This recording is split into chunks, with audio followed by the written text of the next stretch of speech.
Welcome back, guys. So the madness continues down here in Southwest Florida, still seeing things I've never seen before in the housing market. I'm sure other people have seen them. I've been here 10 years, haven't seen this kind of stuff. I had a seller contact me directly now after a showing recently, circumvent their agent completely, just come right to me, send me texts, send me emails, and say, hey, tell your people, make any offer they want. And I was like, whoa. Now we're crossing some boundaries, for ethical reasons, for professional reasons. Obviously, I didn't answer. I did let the agent know, hey, this is what's going on. I suspect what happened is after I showed the home and I left some feedback, they didn't block my information out when they gave the feedback to the seller, so they had my contact info. This is why we tend not to share that, because honestly, that looks very desperate. Now, this particular house has been on the market for over 200 days, barely any price drops. That's where it starts to baffle me, where it's like, oh, you want to beg for offers, but you don't want to adjust your price. You have to know that by doing that, we're not going to come in with a full price offer. You've kind of showed your hand. And a lot of sellers and a lot of agents are doing that lately. I've showed you guys motivated seller. I'm gonna have to start changing it to distressed seller, because loose lips sink ships, guys, and you would be shocked at the information that you can gain just from calling a listing agent on a property. As I walk by one here, nice fenced front yard, I like that. That's pretty cool. I'm down in section 15 today, guys, if anyone's wondering where I'm at. Two nice fenced yards. It's not uncommon when you're calling an agent just to discuss a property or even a follow-up after, they contact you after a showing, for them to just tell you every single thing that's going on in the seller's life. And again, you guys know, aggressive people end up making aggressive offers when things like that happen. The stuff I've heard is unbelievable. You gotta really make sure you know who you're working with. I've had people tell me the seller already purchased another house. They're carrying 2 mortgages, they're completely underwater.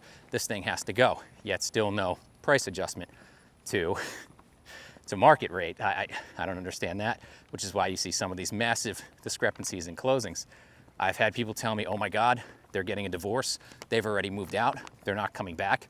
It's horrendous. They'll take anything. And I'm like, oof, God, that's distressed. That's a little more than motivated to me. So it's just shocks me with, how quickly people will share that with you, because obviously that's going to influence the buyer's offer. I mean, don't show your whole hand. Now, if they gave you permission to tell everybody that to generate offers, more power to you. I personally don't like it as a strategy. It's not how I conduct my business, but I understand if they told you to, okay. Another indication of seller's motivations is I showed a house the other day. Very nice house. It was a great property down in the Gulf Cove area, South Gulf Cove area. And the feedback I left was, unfortunately, it probably would have worked for the buyer, but it didn't have hurricane impact windows, and that's what they wanted. They had to put up shutters. Well, the seller, who happened to be the listing agent, called me up and said, what can we do to put this together? And I said, well, we've got an insurmountable problem here. You're not gonna put in hurricane impact windows. And they said, no, but we'll put accordion shutters on the whole house. Will they go for that? And I'm like doing the calculations in my head, the cost of what that would be to put it on. And it's a $700,000 house. It's not, it's a substantial cost even at that price point. And I was just floored that is the depths that some people are willing to go to get something done. And this property had price cuts. They had just built it. It was brand new. It was gorgeous. But for some reason, they want out. Now, I don't know the ins and outs of why, but I've never seen that offered. I mean, maybe shutters. Maybe someone would say, okay, I'll give you a credit so you can buy hurricane shutters, but not that I'm gonna go and put accordion shutters on this entire 2,000 square foot house. It's unheard of. This is the kind of stuff that's blowing me away, guys, and just an indication of the motivation in the market right now. And as I walk past this extremely purple house, you may ask, Ben, what's causing this motivation? That is a pretty cool driveway, guys, though. That's pretty decked out. Detached 4-car. Nice. Those things fetch a lot of money. Well, we all know what's causing this, guys. Too much inventory. We have too much inventory in Southwest Florida, areas of Charlotte County and Punta, Gorda, Northport. There's just too much. And new construction, still kicking butt. They're getting If you guys saw my last video, they're getting pretty cocky again, the new construction guys, because they know that they are still, barring location, most likely the best deal in town. I've seen some of them getting very aggressive on their pricing, and a floor is forming, guys. Each area seems to have a new construction floor, and it is getting hit, and inventory is getting taken off the market. Things, you know, I had a builder rep. I didn't know if they were playing games with me and a customer recently. They were saying, oh, house you guys looked at, we got another person looking at it, you better make your move. You know, whoever writes first gets the house. And I'm like, get out of here, bro. We're not doing this FOMO nonsense. And the house sold. I was, you know, my people didn't want it, but in the end, but I was like, oh, it did sell. So getting a little dicey with that. But when you see the asking prices still on the resales, it's not hard to see why people are taking advantage of those prices when they feel that it's in their comfort zone. And they're still giving you good incentives, guys. You know, they'll buy you down, they'll buy your interest rate down. Some of them are offering free refinances within 6 months to 3 years, which is pretty crazy, in my opinion. So even if you don't take their rate buy down, you can still opt to say, hey, I'm gonna get one free refinance. You obviously have to go with their lenders, and there's all kinds of different stipulations and fine print on there. Again, I'm not a lender, just the agent reading what they offer. And it's really the builders that have the ability to do this that are going to reshape and have been reshaping the resale market. I had a great agent from Siesta Key, Ryan Vlasic, on my show a couple months back, and he said, Ben, the definition of a motivated seller is a builder. They got to move inventory. They got to keep building. They got to keep moving inventory. And he's right. And that's exactly what they're doing. They've pulled back a little bit, but I just saw a promo. I want to say it was in Boca Royale. I have to double check the actual community, but Neil was offering a free pool with one of their builds, up to a $100,000 free pool, which I was like, oh man, things are getting spicy. Or you could take the 5.5 conventional, so, you know, $100,000 pool, or you get the rate buy down. You know, which one, let me know in the comments, which one would you guys take? Would you take the pool or the rate buy down in that scenario? Now, these home prices are up well past $750,000. So consider that as well. But I'd be interested to see who would go for the pool and who would go for the rate buy down. It's not temporary, but with rates forecasted to drop here, I'd go with the pool. I don't know. What's your opinion, guys? So with new construction getting so aggressive, and they continue to just be more and more aggressive. I saw someone offering a 3.99 FHA VA buy down for a new construction soon. Resale's kind of left holding the bag. Unless you've got a really pristine house in a really desirable location, new construction right now is going to beat you on price almost every time here, and it's starting to look that way in other areas of the state as well. So they're on their heels. People are still holding out. I just don't think it's going to shake out the way they think it is. I don't see, even if rates were to drop a large amount, a huge buyer demand flooding back in the market for homes they have to come in and overpay for and fix up. I think people have kind of learned their lesson the past 2 years with that as well. We've all been on, you know, the first time home buyer Reddits and things like that, and heard the horror stories of people jumping in without inspections and taking on things they thought would not be a problem because they had no choice, and now they are left holding the bag. Some of them are trying to resell. You know, I get a lot of pushback on people saying, you know, no one wants to do sweat equity anymore. And no, they don't. Sweat equity was for, you know, appropriately priced fixer-uppers. It wasn't for top of the market teardowns, which is what some people are shooting for. I think people do not have a problem with putting in some elbow grease, fixing a house up and waiting a few years to get equity. But right now, no one knows if that's gonna happen, and they're sure as hell not gonna pay top dollar and take a chance on it after what we saw happen the past 2 years here. So if you look around the country, people are still buying fixer-uppers in hot markets. They're still putting in sweat equity, but they're not going to do it here for a 40-year-old house that needs a roof, a whole remodel, and you guys want top dollar. Priced appropriately, it will get snatched up, unfortunately, most likely by an investor. So that is the other problem we have. They're definitely not as prevalent as they were. We've seen a lot of investors offload in this area, but they're still out there. Now, we keep hearing about sales declining in other parts of the country.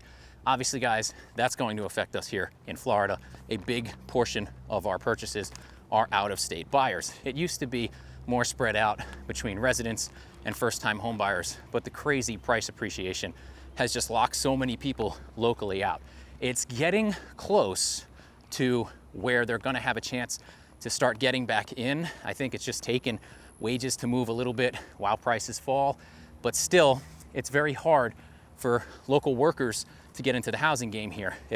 And that's what kind of upsets me, where they're like, oh, we're gonna drop real rates.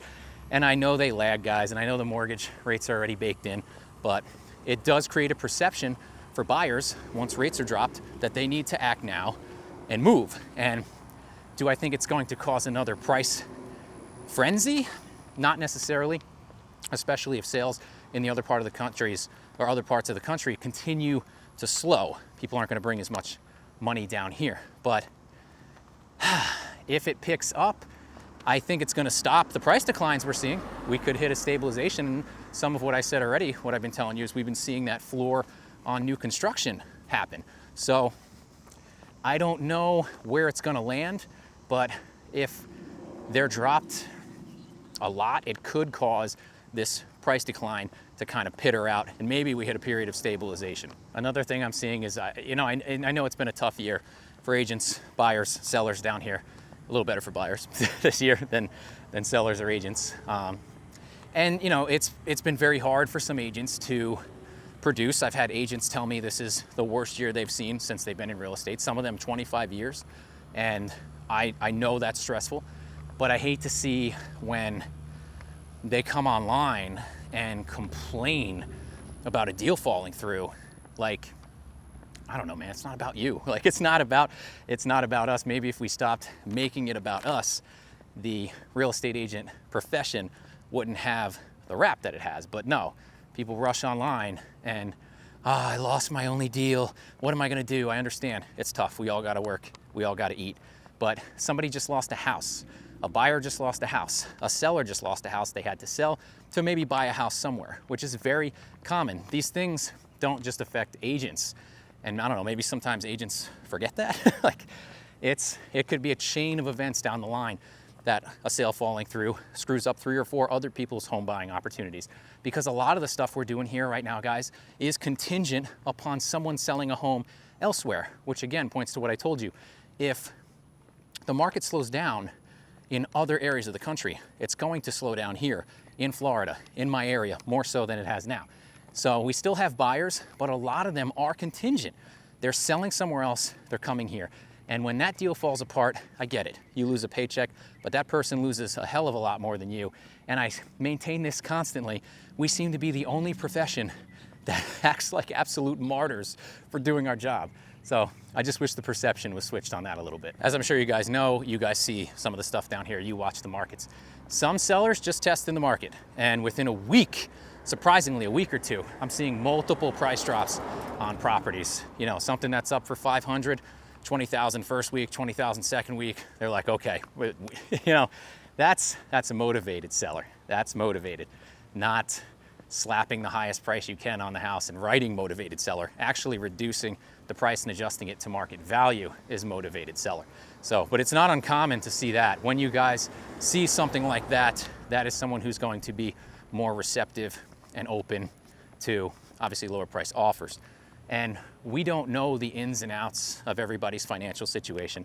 Some of you may say, well, look, they purchased this house last year. Now they want to make 100 grand on it. Well, a year or two ago, they could have bought it and they could have taken a loan out against it. I don't know. Additional, home equity. I have no idea. They used it to pay off cars. You have no clue. So sometimes they just can't reach that bottom dollar. And unfortunately, no matter how good you are at negotiating or aggressive you are with your offers, you're not going to be able to get them there because they can't bring a check to closing. And the more and more that we see, then we're going to start seeing real problems. Again, I don't analyze what's under the hood, guys. I show you what's on the surface. If that's what's going on, I think we all know where those properties end up. So I'm going to be interested to see what the August numbers say. We're going to be getting them here in a few days, hopefully. Obviously, I'll do a deep dive like I always do for you. We'll see what the end of summer looked like. September in my office looking a little weak.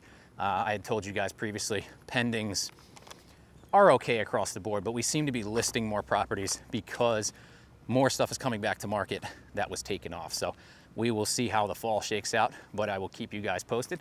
If you like this video, give me a like, share, subscribe, and I'll see you next time.